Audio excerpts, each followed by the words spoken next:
Sekarang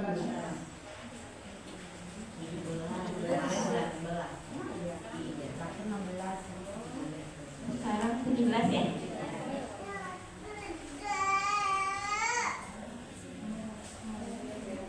Iya.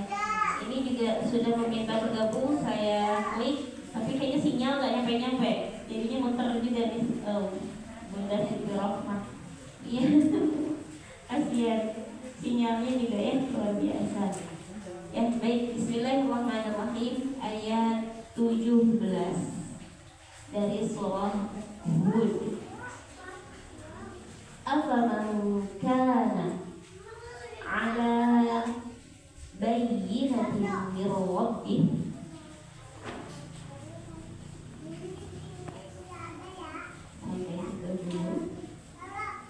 afaman kana ala bayyinatin min rabbih, maka apakah orang yang sudah mempunyai bukti yang nyata. Bayyinah itu nyata, min rabbih dari Tuhannya. Yang dimaksud apa? Agama ini bayyinah, nyata. Bukan lawannya nyata apa? Samar. Kalau nyata samar. Kalau ada fiktif, non fiktif gitu ya. Jadi agama ini adalah agama yang nyata. Dari siapa, turunnya ke siapa, isinya apa, nyata sebetulnya. Di dalam terjemahan, orang-orang kafir itu tahu, gitu ya. Ini agama yang nyata, yang lebih dari Tuhannya. Wa yatluhu syahidum min, dan agama ini diikuti oleh saksi-saksi darinya. Saksi di sini Rasulullah saksi agama ini bukan? Iya. Malaikat? Iya. Kalau sekarang siapa? Orang mukmin. Orang mukmin yang setiap hari baca Al-Quran, dia adalah syahid, saksi. Saya bersaksi Al-Quran ini benar, karena tidak ada isinya yang keluar dari hukum-hukum dunia. Semuanya nyata. Ilmu-ilmu yang baru ketemu sekarang pun udah ketahuan, dari dulu ada dalam Al-Quran. Kita syahidun juga, tetapi kita adalah syahid zaman ini yang mungkin syahidnya keimanannya tak seberapa.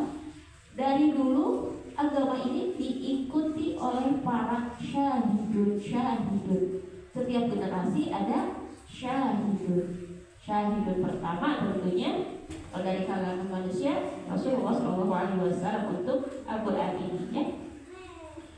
Wa min qablihi, dan dari sebelumnya agama ini kitab Musa, pernah turun kitab Musa. Ini menandakan apa? Bahwa agama ini bukan agama yang baru. Sebelumnya juga ada ajaran yang dibawa oleh Nabi Musa. Jadi artinya Nabi Musa dan Nabi Muhammad sama-sama bawa ajaran yang sama. Islam itu bukan agama yang baru lahir ketika Rasulullah dilahirkan, diutus, tetapi sebelumnya juga agama ini sudah ada. Salah satunya dibawakan oleh siapa? Diturunkan kepada Nabi Musa. Apa kitabnya? Taurat. Imaman. Taurat tersebut menjadi imam, pedoman. Imam itu apa? Pengarah. Apalagi makmum udah boleh ruku belum kalau imamnya belum? Jadi imam itu memang mengarahkan. Taurat juga sama sebagai pengarah. Kalau kata Taurat kanan semuanya. Istirahat sejenak, istirahat. Ke kiri, itu namanya imam. Warahmah, rahmah itu apa? Kasih sayang. Taurat ada juru kandungan, ada sifatnya apa? Rahmah. Al-Quran kemarin di Al-Quran ada rahmah juga, ada rahmah juga. Memang Allah itu maha mengetahui manusia itu perlu kasih sayang.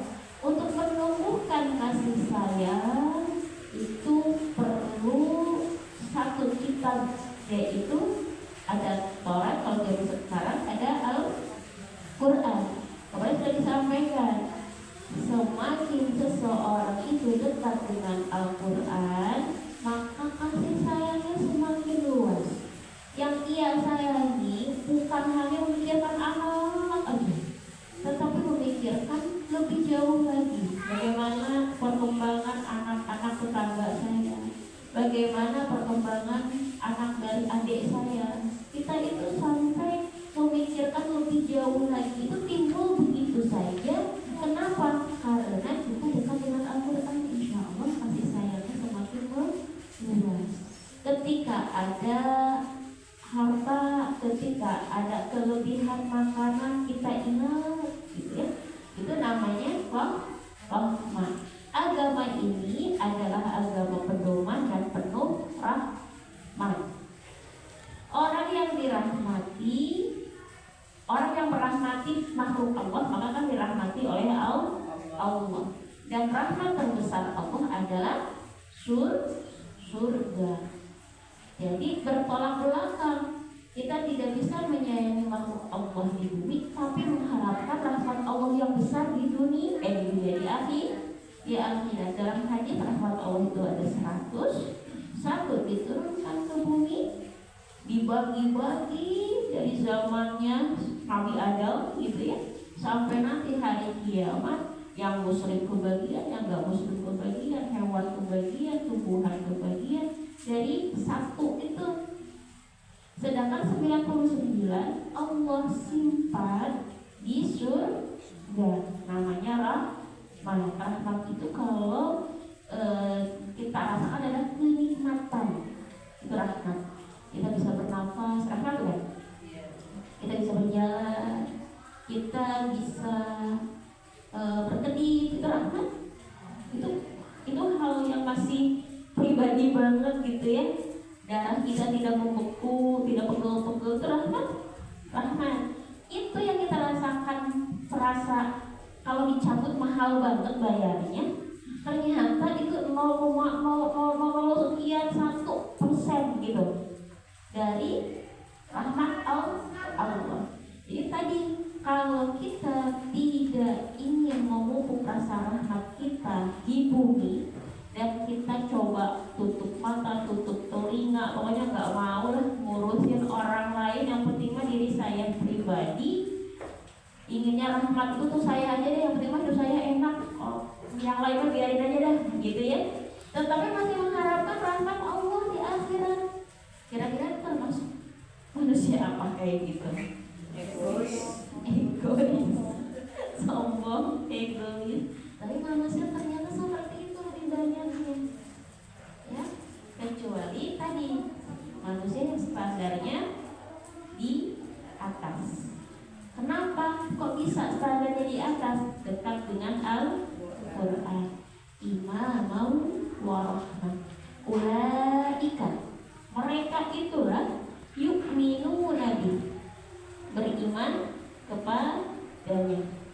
Ya, kembali lagi tadi, bukan hanya memikirkan diri sendiri, bahkan orang lain. Jangankan kalau orang lain sudah dikasih disayangi, berarti apalagi istrinya, suaminya, keluarganya, anaknya, rumah.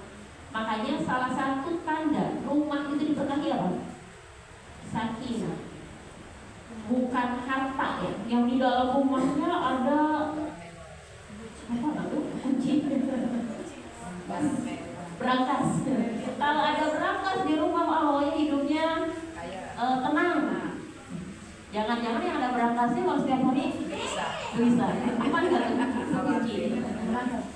Gitu ya. Jadi kalau kita mau mengukur, saya termasuk yang sedang Allah rahmati tidak? Lihat hati kita. Atau keluargaku termasuk termasuk keluarga yang dirahmati Allah tidak? Ukur berapa kali pertengkaran di dalam rumah, perselisihan di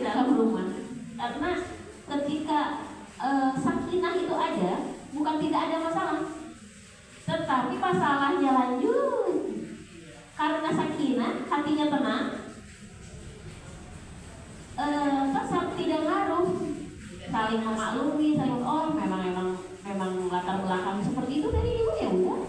Itu lebih banyak memaklumi, memahami karena kondisi hatinya tenang. Berbeda, masalahnya kecil tapi responsnya yang meledak. Walaupun masalahnya kecil bisa jadi besar. Kalau sekarang apa? Kompor ya, kompor meledak gitu ya. Nah tadi begitu pentingnya kita terhadap rahmat Allah, dan cara memancing rahmat Allah itu adalah menumbuhkan rasa kasih sayang kita untuk makhluk-makhluknya Allah, terutama orang-orang terdekat kita. Bagaimana cara mancingnya ya? Saya kurang mampu deh kayaknya. Kalau ada orang yang ngeselin itu udah gak mau kasih sayang lagi gitu. Kesel banget deh pokoknya, walaupun ngeselinnya setahun yang lalu tapi dalam hati terlanjur kesel. Kita baca Al-Quran sering-sering biar Allah kasih kelembutan di hati kita. Mudah-mudahan dengan Al-Quran mewasilakan hati kita lembut dan rahmat Allah mudah turun ke diri kita. Ya, jadi hitungannya bukan 1 tambah 1 jadi 2. Jadi sudah kemana tuh? Ya, ya, kita lanjut. Wa may yakfur, dan barang siapa yang mengingkari.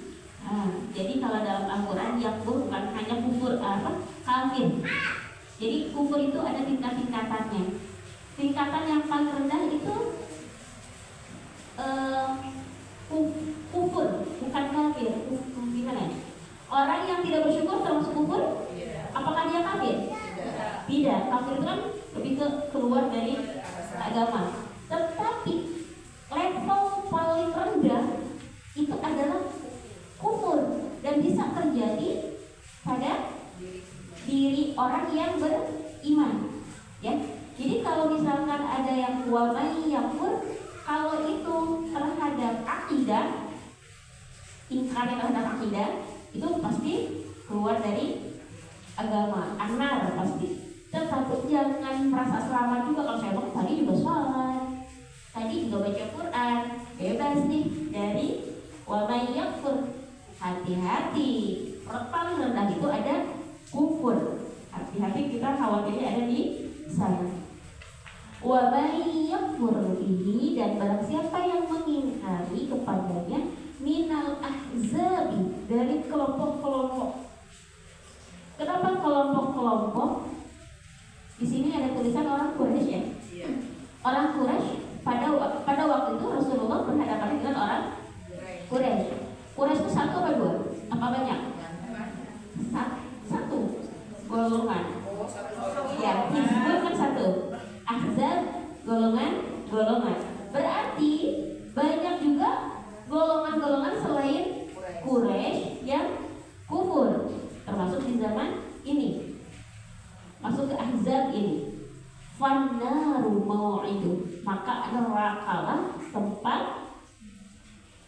apanya? Tempat yang diancam baginya. Fala taku fi miryatin min, dan janganlah engkau dalam keraguan minhu terhadapnya.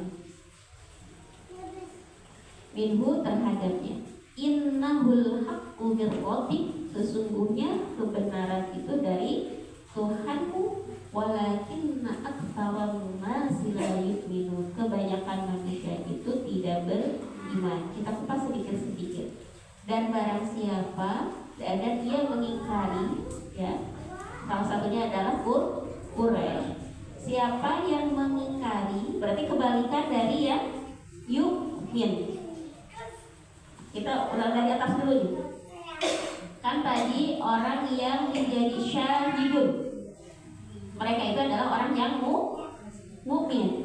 Dan sebaliknya ada yang yakfur, dari beberapa golongan, salah satunya Quraisy. Kata Allah, orang Quraisy yang menolak itu, karena Quraisy kan yang masuk muslim ya. Fannaru, dipastikan tempat kembalinya nanti di akhirat itu adalah neraka. Maka di sini, maka janganlah engkau ragu terhadapnya. Kembali lagi ke siapa? kepada orang yang beriman, yang menjadi syahid tadi. Jangan ragu, innahul haqqu mir rabbik. Karena ajaran ini ya itu dari Tuhanmu. Ini menandakan bahwa ini ada orang yang beriman menjadi syahidun, tetapi di sekelilingnya banyak ahzab, banyak orang-orang yang kafir. Walaupun banyak orang yang kafir dan kita berimannya sendirian, kata Allah, fala taku fi miryatin. Nah, kadang-kadang kalau sedikit itu ragu ya, membela kebenaran sedikitan, apalagi sendirian. Iya, semua orang pendapatnya berbeda. Ada rasa takut wajar, ada rasa takut. Jangankan itu, kalau iman kita enggak lagi enggak stabil, hadir sedikitan. Terus hujan lagi, berusaha aja. Kemarin juga sedikitan, wajar manusia. Itu yang sudah masya Allah, gitu ya. Nah, ini ada orang yang beriman, tapi sekelilingnya tidak beriman. Allah tahu hati manusia itu lemah, maka diiringi dengan fala taku fi miryatin min. Janganlah engkau ada keraguan terhadapnya. Kan sudah jelas tadi bayinahnya kan? Ini agama dari Tuhan, dari Allah. Turunnya melalui malaikat Jibril yang punya sayap gitu ya. Kemudian diterima oleh orang pilihan yang punya gelar Al-Amin, yang beriman di dalamnya hati itu tenang banget, masya Allah. Apalagi sudah banyak itu kan dari lisan Rasulullah sendiri ya, seperti meninggalnya, saya takut salah menyebut namanya, soalnya ada wafat syahid. Rasulullah menggigitkan kakinya. Ada yang kisah itu ya? Baik, tadi siapa ya? Ada yang bisa bantu? Itu ada kisah Rasulullah menggigitkan kakinya ketika sudah memakamkan salah satu syuhada. Kemudian sahabat bertanya, ya Rasulullah, kenapa kau setelah pulang dari makam fulan menggigitkan kaki? Karena para bidadari sedang turun dari langit, berebutan ingin menjadi suaminya syahid ini. Itu ada satu kisah seorang mungkin laki-laki dewasa belum nikah, kemudian Rasulullah bertanya, kenapa kok belum nikah? Setiap hari masjid aja. Ternyata siapa yang mau sama aku tidak tahu nasab aku di mana. Jadi kayak petualang aja ada di Madinah, entah dari mana datangnya. Saya tidak punya keluarga, saya tidak punya penghasilan, saya tidak, siapa yang mau, perempuan yang mau kepada saya. Kemudian beliau mendatangi salah satu rumah akhwat gitu lah ya. Dikira ayahnya Rasulullah yang akan meminang putrinya. Ternyata ya dia Rasulullah meminangkan untuk dia gitu. Ayahnya ini nggak terima, putri saya satu-satunya dan sudah menolak seluruh laki-laki bangsawan datang ini yang pakaiannya ala kadarnya dan tidak punya nasab. Dan waktu itu kan memang sedang itu banget ya nasab. Ternyata kata istrinya saya komunikasi dulu sama istrinya malah tambah marah. Anak saya dari kecil dibahagiakan, sekarang misalnya gitu aja. Ternyata kedengeran sama putrinya. Terus kata putrinya apa? Jika Rasulullah yang memerintahkan sami'na wa ata'na, menikahlah. Dan menikah waktu itu menjadi pernikahan semadinah karena Rasulullah Rasulullah mau woro-woro siapa yang bisa membantu pernikahan ini maka pahalanya bla bla bla gitu ya. Bahkan itu meriah sekali perayaan nikahnya. Dan tidak lama setelah itu harus ada jihad di Romawi. Kami kira sahabat itu pengantin baru tidak datang, tidak ikut.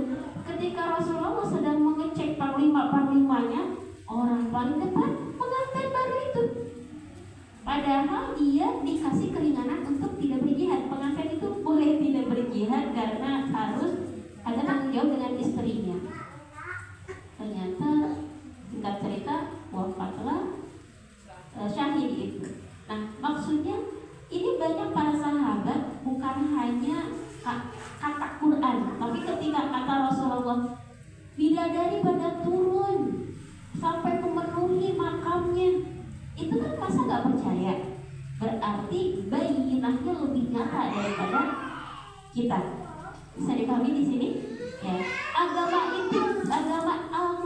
Islam ini sangat jelas turunnya dari mana, lewat siapa. Dan banyak yang bersaksi lebih tenang ketika mendalaminya. Fala taku fi miryatin min, janganlah engkau dalam keraguan. Innahul haqqu mir rabbik, karena sesungguhnya kebenaran ini dari Tuhanmu. Di sini kuncinya tadi walakinna aktsarun nasi la yu'minun. Kata Allah, kebanyakan manusia itu tidak beriman. Dari populasi manusia yang saat ini berapa juta, berapa persen yang beriman, Allah tidak mengatakan suatu yang beriman itu akan lebih banyak dibandingkan yang tidak beriman. Tetapi memang ada kisahnya lagi. Nanti di akhir zaman orang yang mengaku iman itu banyak, tetapi mereka seperti buih di lautan. Jadi artinya beriman masih banyak, udah banyak atau masih sedikit? Masih sedikit, tetap secara KTP banyak. Karena tadi seperti buih di lautan. Buih itu bagaimana? Air kalau udah jadi buih kelihatannya banyak, terus pas nyusut lagi hilang. Seperti buih di lautan. Jadi intinya orang beriman itu sampai kapanpun itu sedikit, ya. Waman, ulang lagi dulu ya. Waman awlamu mimman iftara 'ala Allahi kadziba. Dan siapakah yang lebih zalim daripada orang-orang yang mengadakan kebohongan terhadap Allah. Kebohongan terhadap Allah. Ini mah bukan dari Allah. Itu kebohongan bukan? Seperti misalkan Bunda Septa masakan Bunda Septa itu enak banget. Nah, masak apa Bunda? Misalkan orek, saya nyobain orek beliau belum enak banget soalnya. Masakan orek, terus ada yang bilang paling juga beli ini. Menganggap Bunda Septa bisa masak itu bohong tidak? Bunda Septa berarti nggak bisa masak karena masakan itu paling beli. Itu seperti Bunda Septa bisa masak itu adalah kebohongan. Itu Al-Quran paling juga bikinan Muhammad menganggap Allah bohong nggak? Allah menurunkan itu menurut Al-Quran itu adalah kebohongan tidak? Padahal yang lagi dijelekan apanya? Al-Qurannya dan Rasulullahnya. Tapi sebenarnya dia sedang melakukan pembohongan, mengada-adakan kepada Allah. Bisa dipahami di sini? Ya, kayak tadi yang dijadikan objek pembicaraannya oleh tanpa mempertimbangkan Bunda Septanya gitu. Padahal sesungguhnya yang sedang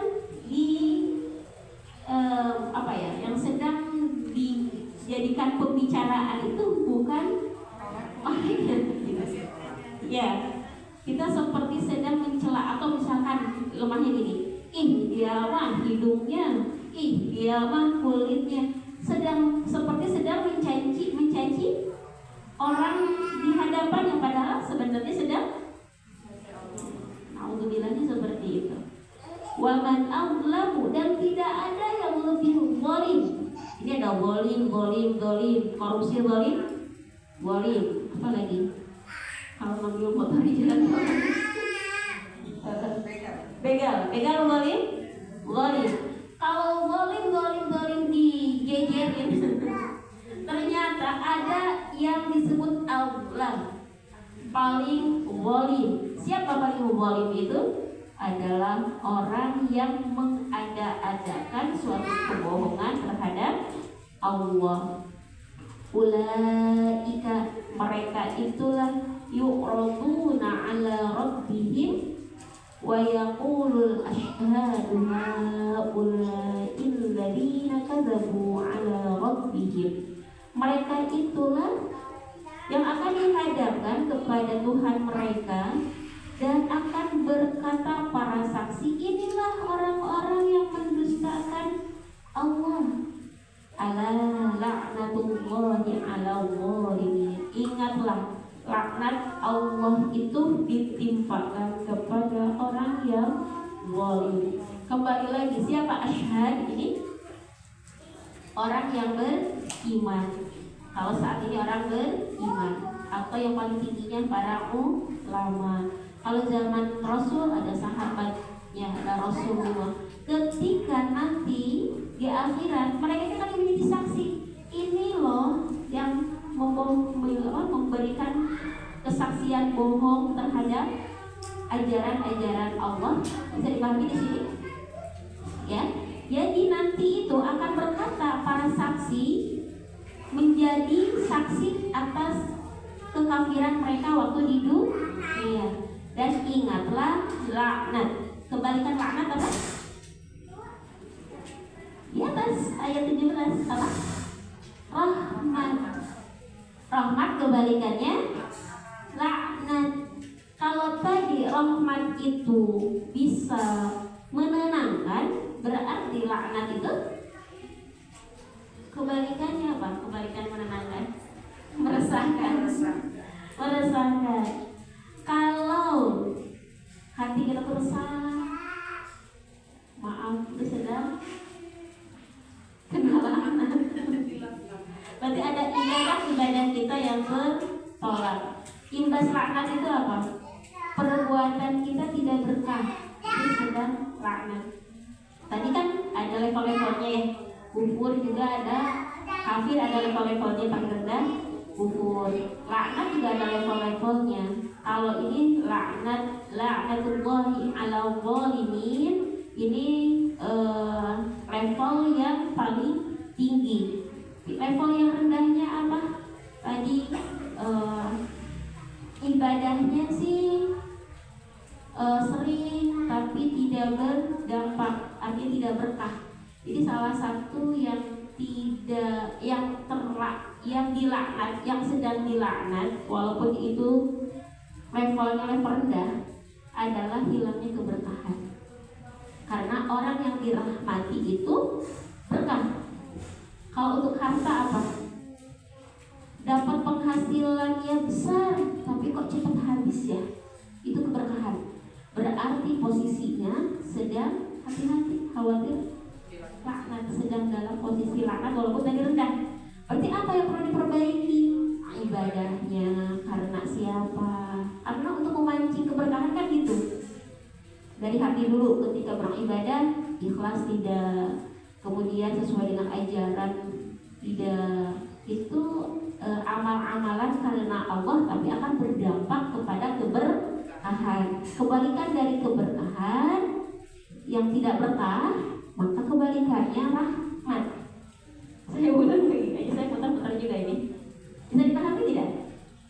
Ya, kebalikan rahmat itu adalah laknat. Karena kita nggak tahu kita posisi laknat apa tidak, maka lihat dari keberkahan. Kalau dari ya? Contohnya dalam kehidupan sehari-hari. Ya tadi ibadah. Saya sering sholat kok, tapinya katanya sholat itu bisa menenangkan, kok nggak tenang-tenang ya? Atau sholat itu bisa apa lagi? Ya? Amar ma'ruf nahi munkar ya, tidak mudah marah. Kan ada yang sholat itu gitu ya, tidak mudah marah. Oh cepet banget keselnya ya. Berarti yang perlu diperbaiki adalah penyempurnaan sholatnya. Bagaimana wudhu kita, bagaimana ketika takbiratul ihram cara memanage pikiran dan hati kita. Kemudian sudah disempurnakan belum al-fatihahnya. Jangan-jangan karena makhrajnya masih belum, jadi kurang berkah. Itu kan diatur semuanya keberkahan, iya enggak? Nah, jadi untuk pada kita sedang dalam posisi apa, maka dilihat dari sedang berkah atau tidak.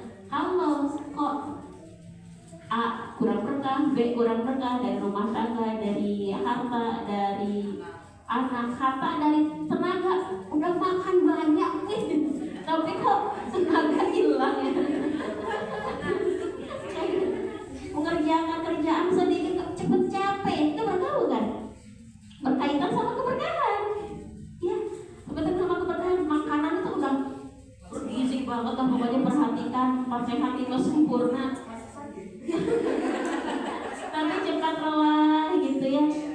Kayaknya untuk sholat 2 rakaat aja lelah banget dah pokoknya gitu. Padahal udah Fatihah 5 sempurna nih. Ya berarti kurang berkah. Harus diukur lagi gimana nih kurang berkahnya. Gitu ya. Wallahu a'lam.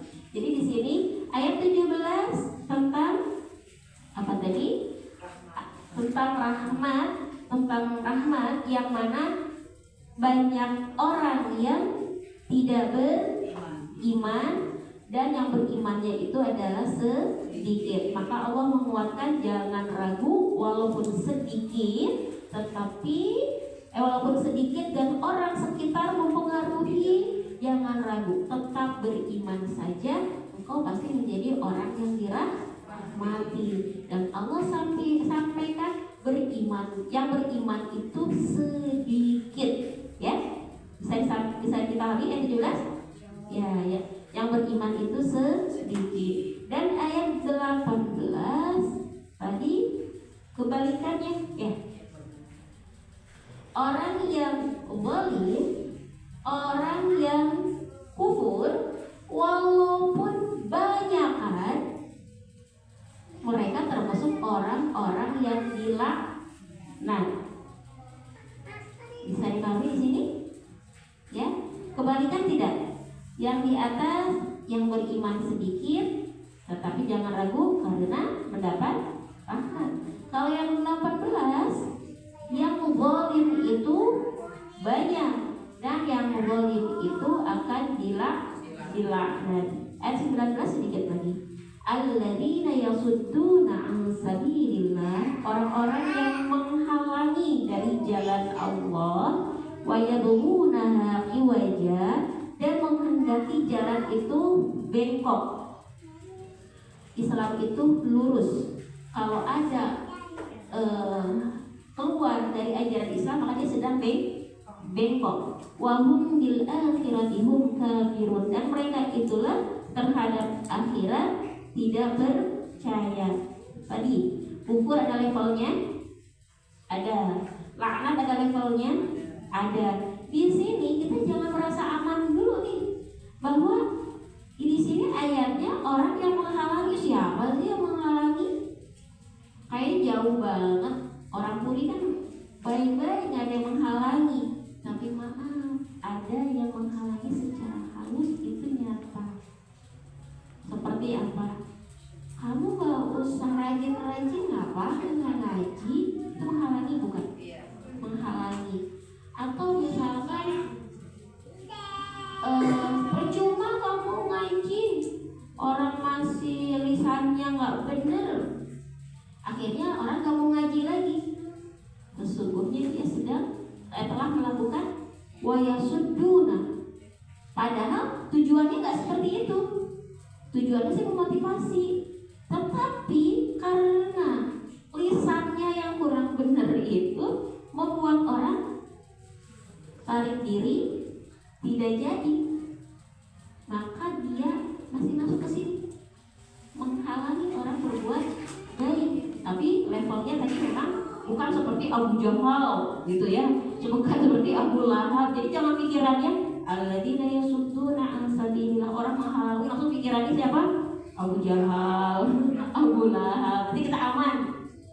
Kan levelnya ada, yaitu orang yang tadinya mau jalan lurus, karena lisan kita, karena sikap kita, dia tidak jadi menarik diri untuk berbuat baik, akhirnya belok. Contoh kecilnya, misalkan dalam rumah tangga, ini istri gak solihah banget ya, istri itu gak solihah banget lah pokoknya, patuh sama suami gitu ya. Ternyata mertuanya tidak pandai menata lidah, anakku gak diurus. Terus si istrinya tuh ternyata jadi, ya udahlah nggak usah diurus aja sekalian. Dia dengan lisannya sedang, yang tadinya orang sedang lurus-lurus, akhirnya menarik diri atau malah jadi durhaka sama suami. Sesungguhnya itu udah level wayang sudunan, tapi memang ringan. Sudah yakin semangatnya tinggi, gara lisan seseorang, gara-gara sikap seseorang menyebabkan orang tidak jadi berbuat baik. Sesungguhnya dia sedang wayasudunan. Saya sampai terpikir ini, dulu punten saya karena suka tempat curhat anak-anak gadis SMP, waktu itu kan isi mentoring SMP Al-Hikmah. Saya suka tanya, kalian tuh kalau kesel sama orang tua itu apa sih? Gitu ya. Kita tuh kalau kita tuh kesel banget, ini sepakat nih semuanya. Kita tuh kesel banget, kita inisiatif nih mau bantuin ibu nyapu. Kita baru nyapu, nyapu, jadi males. Padahal aku mau nyapu, emang udah gila. Saya sampai, kok bisa gitu sih? Iya, kita kan gak mau diperintah. Beda ya. Saya jadi bingung. Akhirnya Ustaznya saya pribadi aja ya.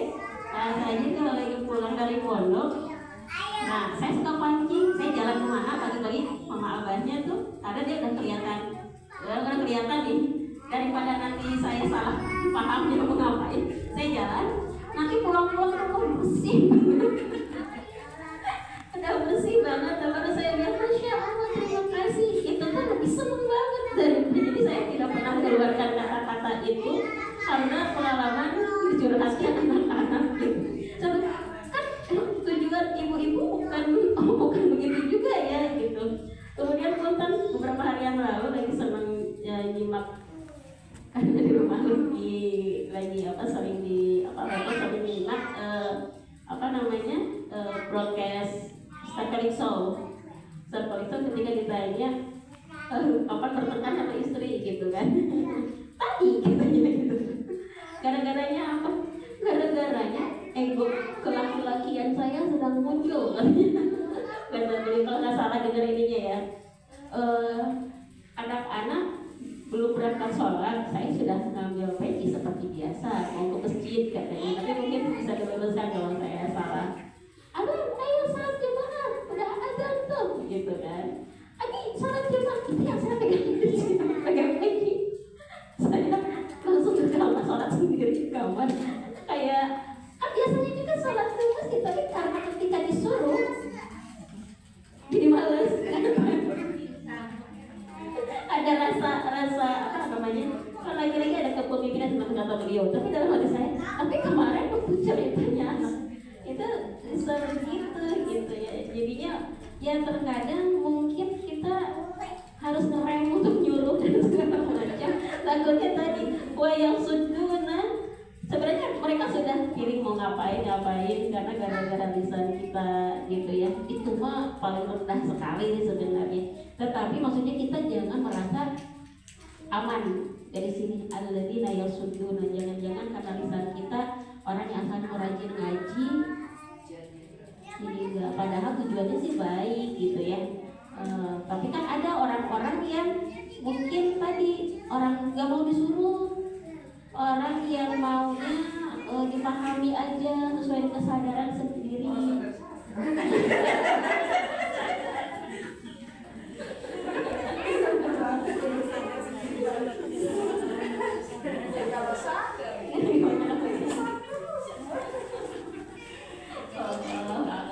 Ya jadi agak ini juga nih ya, suduna ini maksudnya kalau level tingginya adalah seperti Abu Jahal, Abu Lahab ya, menghalangi dengan jelas-jelas nyata, tetapi juga ada orang-orang yang mau melakukan kebaikan karena sikap seseorang jadinya mundur dan berbelok. Wahum bil akhirati kafirun, yang lebih besarnya itu yang suduna paling besar itu pasti pulangnya ke akhirat dalam keadaan kafir.